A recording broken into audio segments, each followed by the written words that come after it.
Hey guys, and welcome to an Aspie's Point of View, where I give you my opinion on stuff. So today we are discussing episode 3 of this season's The Good Doctor.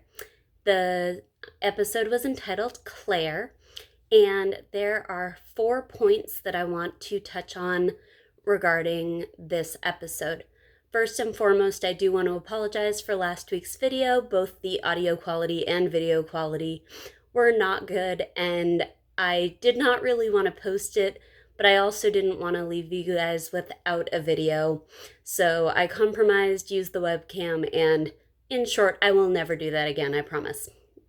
Okay, so the first thing that I wanted to touch on happens very early on in the episode, and it is a prime example of Sean showing empathy at the completely wrong time. So he walks up to Claire and says, "You must be excited, Claire. This is going to be your first surgery," in front of the patient. And that is something that is quite common among people with autism. We're told constantly, show empathy, show people you care, try to get involved in people's lives. And so you attempt to do that, and in attempting to do that, you end up doing it the wrong way or at the wrong time. I personally had a situation where I was attempting to show empathy to one of my customers one time.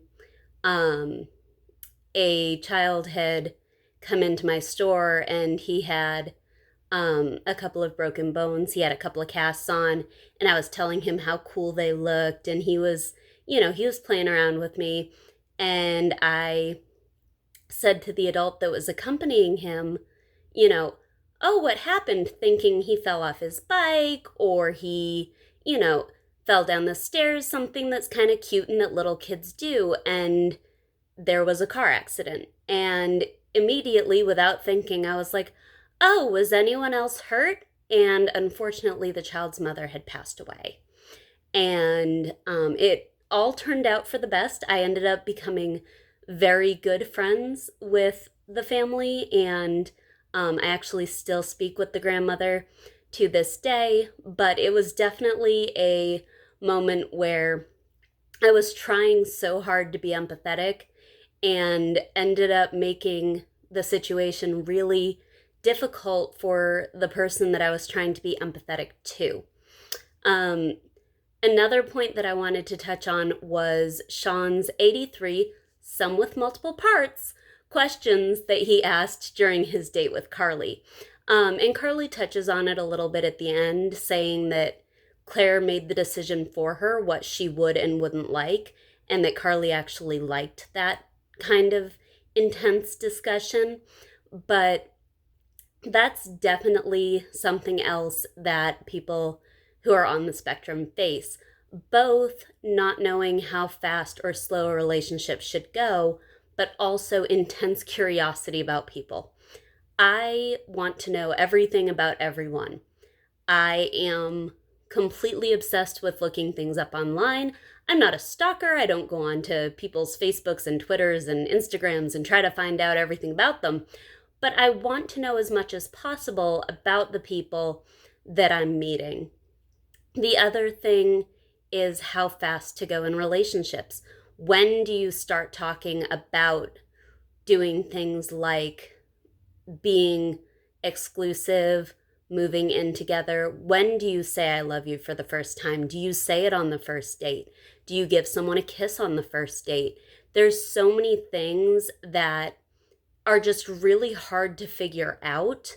And having the autism makes it even more difficult, simply because of the fact that we don't necessarily pick up on the cues around us. So the person we're with could be cueing us, "Hey, slow things down a little bit," or "Hey, I can't believe it's the 7th date and we haven't kissed yet." And we're not picking up on those cues. So I really liked the fact that Carly said, "No, I liked these questions," but I also liked that it highlighted the fact that Sean really didn't know where to draw the line as far as asking these questions. The third thing, kind of going on a little bit with the second, is the single-mindedness that Sean had about Claire talking to Carly about their date. Sean asks Claire constantly throughout the episode if she's spoken with Carly, if she's spoken with Carly, if she's spoken with Carly. And Claire is trying to prep for her very first surgery, and he is not giving her that opportunity because he is obsessed with her talking to Carly. And that is another autistic trait. I personally call it autistic obsession, which can be either over items, it can be over topics, or it can be over events or people. And so, for example, some of my autistic obsessions are the Titanic. That's a big one. I am very interested in slavery. I'm very interested in learning about,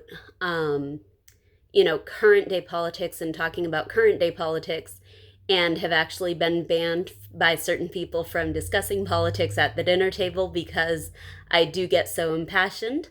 But I have specific things that I have a very, I want to talk about this, I want to talk about this, I want to talk about this. And I don't necessarily, again, it's that picking up on cues from the other person.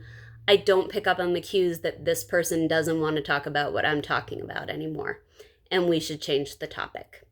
And the final thing that I wanted to talk about is the stigma around therapy. So I will gladly and freely admit that I am in therapy. I have actually been in therapy since I was at least 10, maybe even younger.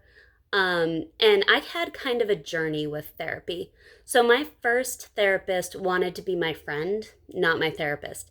And I understand at that age, you are trying to get the person to trust you, to open up to you.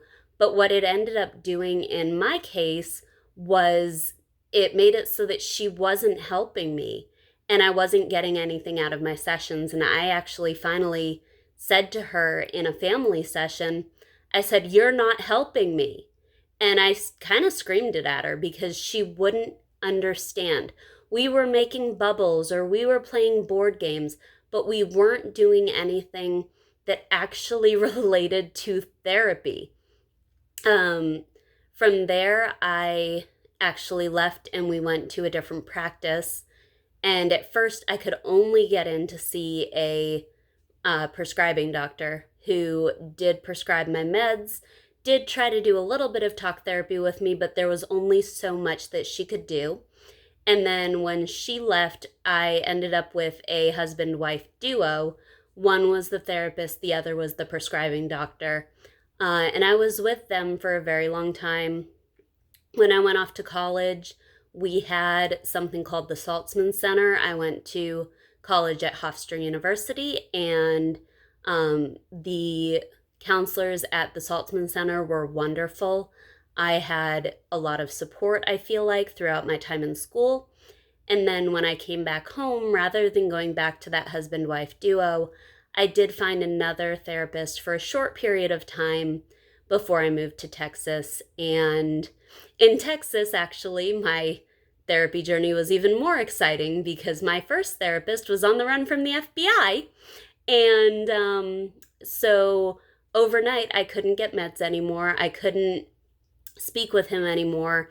I had to find a new therapist, and I had to find one quickly.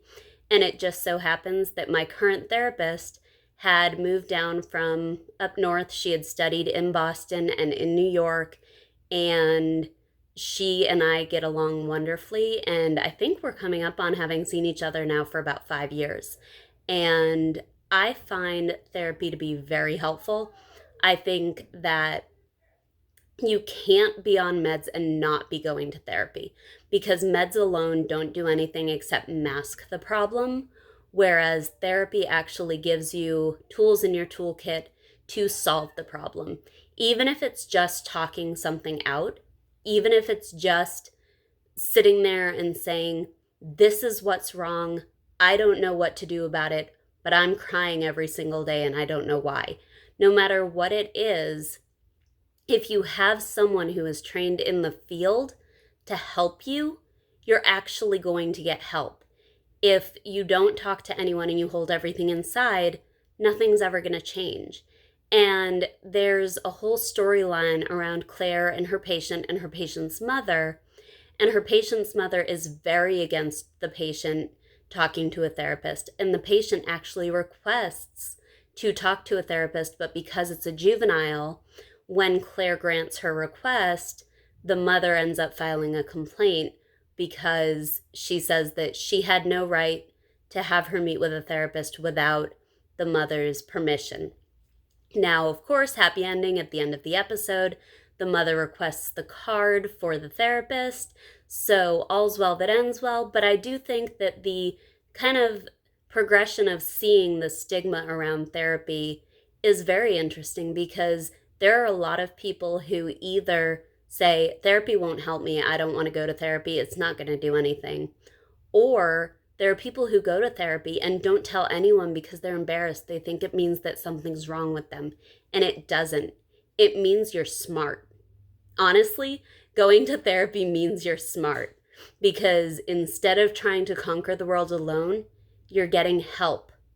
And that's what a lot of people need. Even people that don't have some of the issues that I have, people who aren't bipolar, people who aren't autistic, you still need help sometimes.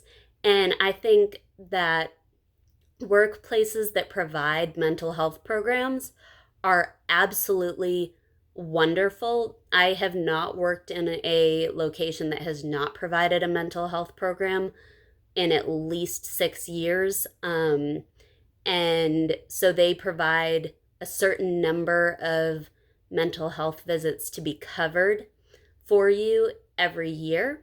And I think that's wonderful. I think people should take their workplace up on that offer if they have the ability to.